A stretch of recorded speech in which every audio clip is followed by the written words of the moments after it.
2 Corinthians chapter 11 verse 25, where Paul says, "Thrice I have suffered shipwreck, a night and a day I've been in the deep." Now this is an amazing thing to me. The only time we know that Paul ever suffered shipwreck was in Acts chapter 27, and if you haven't read it, you need to read it because it is quite a story. And in that story, we find out how the whole ship was shipwrecked, completely destroyed. People are hanging on to boards, they're dog paddling, they're swimming to the shore, and finally Paul gets to the shore, he gets bit by a snake, and my goodness, so many things happen in that one shipwreck. That's the only shipwreck we read about in the book of Acts. But Paul says, 3 times I have suffered a shipwreck. Now let me ask you, my friend, what would be the odds of one man in one lifetime being on 3 different ships that shipwrecked? I mean, this is amazing. Paul says 3 times I've suffered shipwreck. And then he says, a night and a day I've been in the deep.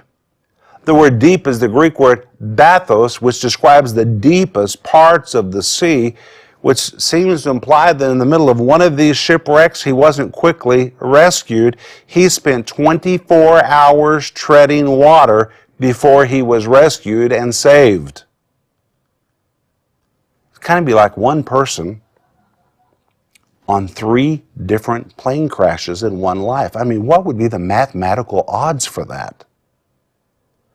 Paul says, hey, got quite a record. I've been on 3 shipwrecks. One time I tread water in the deep, bathos, the deepest parts of the sea for 24 hours. Hypothermia. Creatures swimming around him could have been eaten by sharks, could have drowned. But you know what? That was the road he had to travel to get where he was going.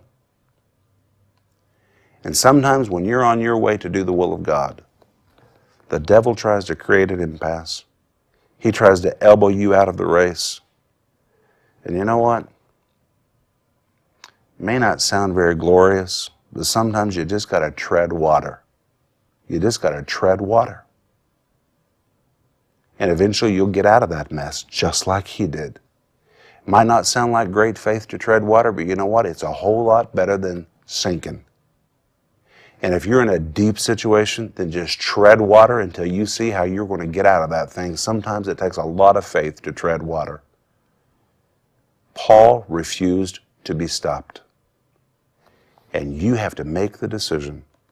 I will not stop. I don't care what comes against me. I will not stop until I fulfill the heavenly call that God has given to my life.